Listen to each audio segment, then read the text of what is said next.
que a gente vai ver nessa aula é como a gente consegue referenciar elementos da nossa DOM, elementos do HTML, através do JavaScript e não simplesmente disparar eventos do HTML para o JavaScript. Então a gente vai basicamente como que a gente consegue buscar uma informação aqui dentro da nossa árvore de elementos através aqui desse nosso script, beleza? Então eu vou começar fazendo aqui um processo um pouquinho mais, um pouquinho maior. Então vamos lá, vamos definir o input aqui com type text, vamos dar um nome para ele, pode ser nome, beleza? E por enquanto pode ser isso aí. Agora a gente vai criar um button aqui, e ele não vai ter nada dentro, vai ser, vamos botar só uma class nele, pode ser class botão mesmo. E adicionar a gente vai escrever. Agora se eu clicar eu vou ter uma interface, porém nada acontece até agora, né?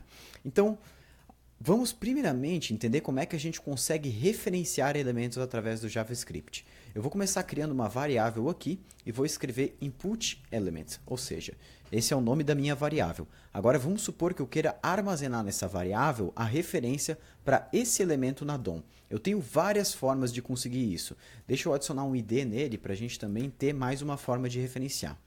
A primeira forma de eu buscar esse elemento na DOM através do JavaScript é utilizando document, que é uma variável global que eu referencio a DOM do meu código, certo? O document ele referencia a árvore de elementos, ponto get element by ID, ou seja, busque um elemento com o ID nome, beleza?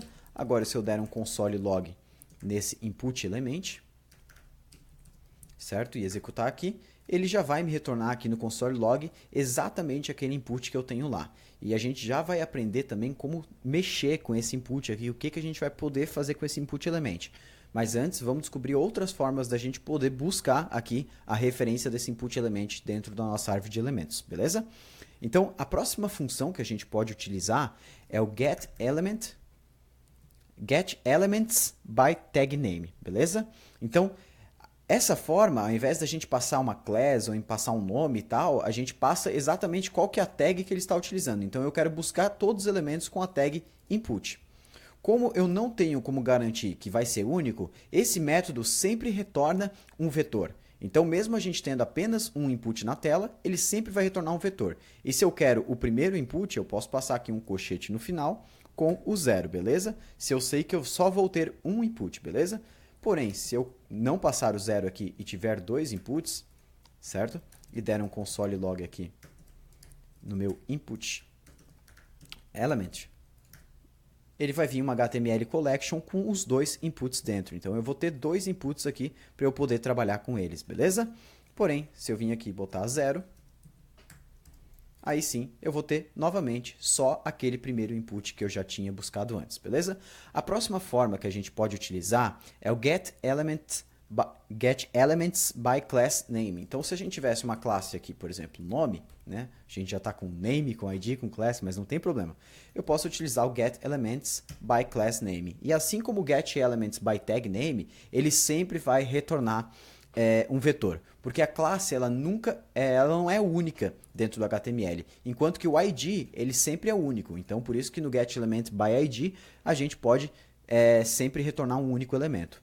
Mas aqui da mesma forma, deixa eu ver, eu não botei aqui o nome, a gente vai ter o mesmo resultado que a gente tinha antes, beleza?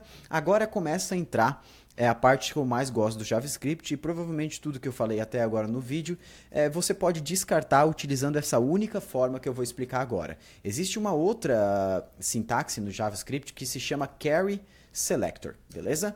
Esse Carry Selector ele é uma outra forma da gente buscar os elementos na nossa DOM. Então deixa eu tirar aqui o colchetes com 0. O Carry Selector ele basicamente deixa a gente andar pela nossa DOM, ele deixa a gente percorrer a nossa DOM até encontrar o elemento. Então vamos supor que eu queira encontrar o elemento input. Eu vou tirar o ID, vou tirar o class aqui. Então todas as formas que a gente tinha antes, a única que eu poderia utilizar agora é aquela referenciando a tag name aqui e pegando o primeiro, certo? Porém, com o Carry Selector, como eu posso percorrer a DOM, eu posso falar exatamente aonde esse input está. Então eu vou falar que esse input está dentro do body, beleza? E daí eu dou um espaço para referenciar o próximo elemento que eu quero buscar. Depois ele está dentro de uma div com ID app, então eu posso escrever div E para botar o ID eu posso, assim como no CSS, o sustenido aqui, o sinal de hashtag app, beleza? Espaço, input. Então eu quero procurar pelo input que está dentro da div com ID app e que está dentro do body. Eu posso simplificar isso, porque o body sempre vai existir, né? Sempre vai estar por fora. Deixar só assim. Vamos testar? Vou salvar agora, atualizando a página. Eu tenho já a referência ao meu input. E o que mais eu posso utilizar aqui dentro desse Query Selector? Eu posso utilizar, por exemplo, os atributos do input. Então eu quero buscar um input que tenha o name aqui com o nome. Então eu vou escrever aqui input, abro colchetes dentro ainda aqui da string, certo? Name igual a nome. Então quando eu boto colchetes, eu estou referenciando uma propriedade daquele meu elemento. Então se eu salvar, eu ainda tenho referência àquele meu elemento, né? Eu posso utilizar isso de várias formas. Se eu passar, por exemplo, só input, ele vai retornar o primeiro input que eu tiver. E se eu tiver mais de um input? Veja que ele só está retornando o primeiro, porque o Query Selector ele sempre vai retornar um único elemento, a não ser que eu passe Query Selector All, e daí sim ele vai retornar novamente ali a minha lista com os dois elementos para eu poder trabalhar, beleza? Então, o Query Selector vai ser o nosso grande amigo quando a gente precisar buscar elementos em tela, tranquilo? E o que eu posso fazer com esses elementos? Você lembra que quando eu utilizei aquele on-click aqui no botão, on mouse over para disparar a ação, a gente fez isso aqui dentro da árvore de elementos, a gente fez aqui pelo elemento, pelo HTML, certo? Agora eu posso referenciar essas funções de on-click pelo JavaScript. Então, como é que isso funciona? Vamos supor que a gente tem aqui uma variável btn element, né, button element. Eu quero procurar pelo botão que tem a classe botão, né, a classe é com ponto.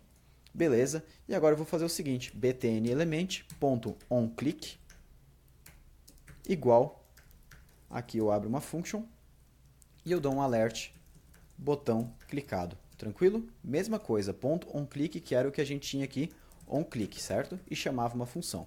Vou salvar aqui agora, atualizando, se eu clicar no botão, eu já tenho aqui a minha função botão clicado disparada, beleza? A gente pode incrementar isso ainda mais, pegando aqui o input.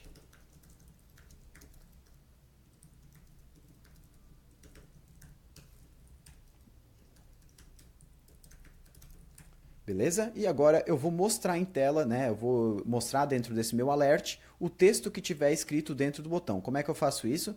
Aqui, quando eu clicar no botão, eu vou recuperar o texto fazendo input element.value. Então eu consigo recuperar o valor do meu input element aqui dentro do JavaScript. E agora eu vou dar um alert com esse text. Vamos salvar. Eu vou escrever aqui agora, deixa eu aumentar aqui um pouquinho a interface.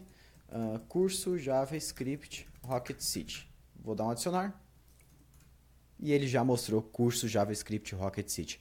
Então a gente começa a manipular todos os elementos da nossa DOM através do JavaScript. E a gente não precisa sujar a interface, né? Não precisa sujar aqui o HTML com essas funções aqui de script client-side. Beleza?